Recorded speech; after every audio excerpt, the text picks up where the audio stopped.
एक धन्ना जी करके भगवान के भक्त थे, छोटे से थे। घर में संत आए, संत शालिग्राम भगवान की सेवा करते थे।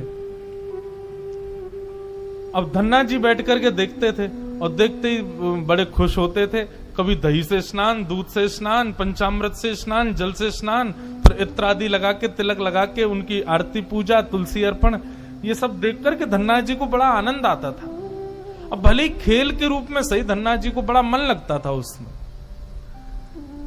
कुछ दिन बाद संत जाने लगे तो धन्ना जी रोने लगे, बोले कि आप तो चले जाओ लेकिन अपने ठाकुर जी मुझको दे जाओ, उनकी सेवा मैं करूंगा।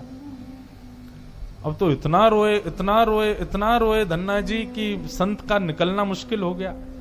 तो संत ने क्या किया, रात्रि में धन्ना जी सोए तो बाहर से काला काला एक पत्थर ले आए और उस पर ही इत्र आदि लगा के, उसको तिलक विलक लगा के उसको सिंहासन पर बैठा दिया और अपने ठाकुर जी को नीचे बैठा दिया। धन्ना जी सुबह बोले, संत जी आप मत जाओ, छोटे बालक।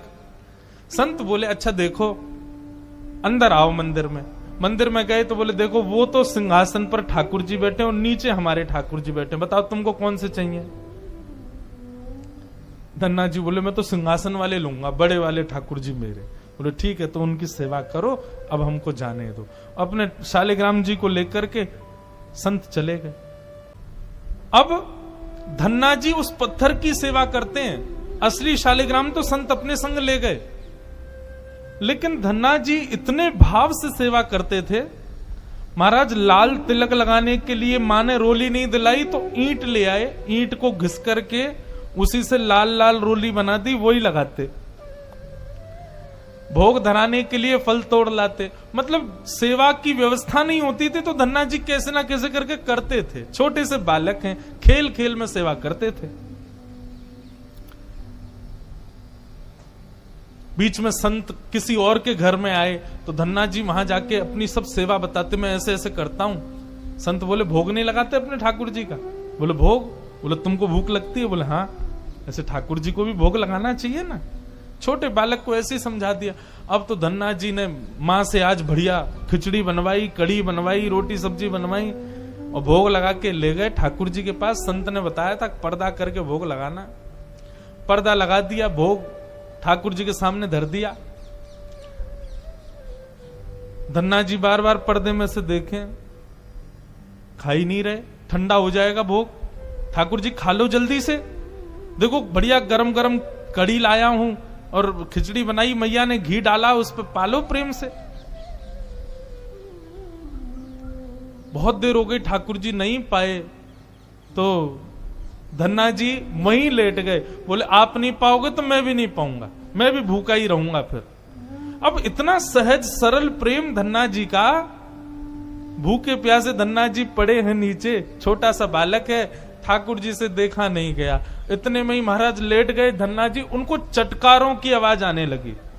चटकारे, जैसे कोई आदमी को ज्यादा स्वाद आए तो अपनी उंगलियां चाटता है ना, तो जब चट चट आवाज आती है चाटने पर, ऐसे चटकारों की आवाज आई।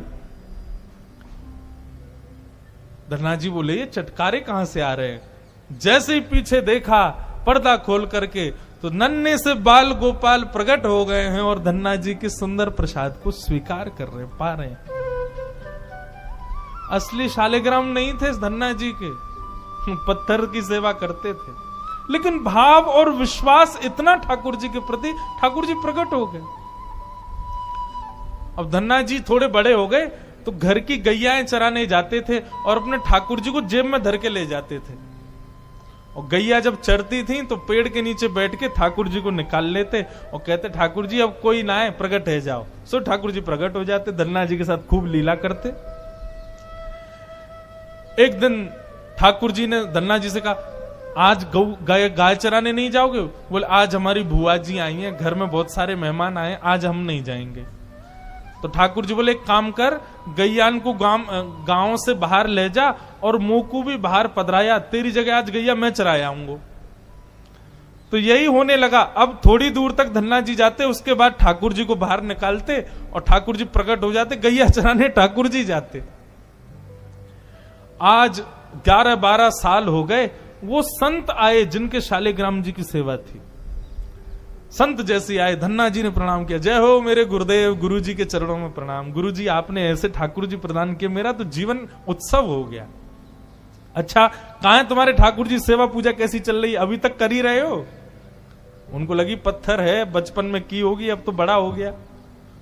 कहां है तुम्हारे ठाकुर जी? बोले ठाकुर जी अभी नहीं है, ठाकुर जी तो गैया चराने गए। संत बोले मतलब? बोले हाँ, मैं कभी व्यस्त होता हूं तो मैं ठाकुर जी को गैयाओं के संग भेज देता हूं, ठाकुर जी गैया चराने जाते हैं। संत बोले पहले तो छोटा था, अब तो इतना बड़ा हो गया, ये अभी भी बचकानी बातें करता है। अरे लाला ऐसे मत बोला करो। वो नहीं नहीं, सच में ठाकुर जी गैया चराने गए। आपको विश्वास नहीं? शाम को चलो मेरे संग। गुरु जी को लेकर के वन में गया तो वन में गैयाएं चर रही थी। बोले कहां है तेरे ठाकुर जी? अरे देखो वो दोहरी गैया के पीछे पीछे हाँक रहे हैं, वाकू पीछे पीछे चल रहे हैं वाक्य, देखो ठाकुर जी दिख तो रहे।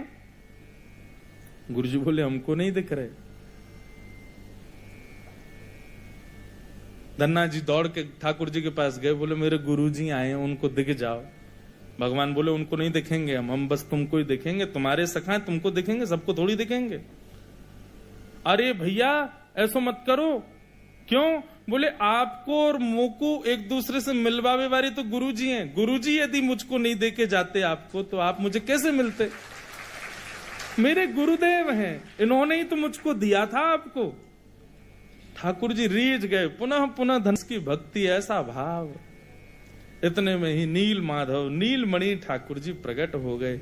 और जैसे ही प्रकट हुए, दूर खड़े गुरुदेव के एक एक रोम बिलखने लगा, रोने लगे। और धन्ना के चरणों में प्रणाम किया। बोले हम सच्चे शालिग्राम से प्रकट नहीं कर पाए, तूने सामान्य पत्थर से प्रकट कर दिया ठाकुर जी को। हम अष्टयाम सेवा से प्रकट नहीं कर पाए और तूने सामान्य पत्थर घिस घिस के तिलक लगा के प्रकट कर दिया ठाकुर जी को। हम 56 भोग पधरा करके ठाकुर जी को प्रकट नहीं कर पाए, तू बेसर की रोटी खवा के ठाकुर जी को चटकारे दिलवाता है। हम यहां ठाकुर जी से प्रार्थना करते हैं, कभी त्रिभंग लली से सीधे लली भी बन जाओ, न पूरे दिन यूं ही खड़े रहो, दर्द है जाते हो, हाथ में ने हाथ सीधे कर लो। तू ठाकुर जी से गैया चरवा रहा है अपनी। धन्य है धन्ना तेरी भक्ति को।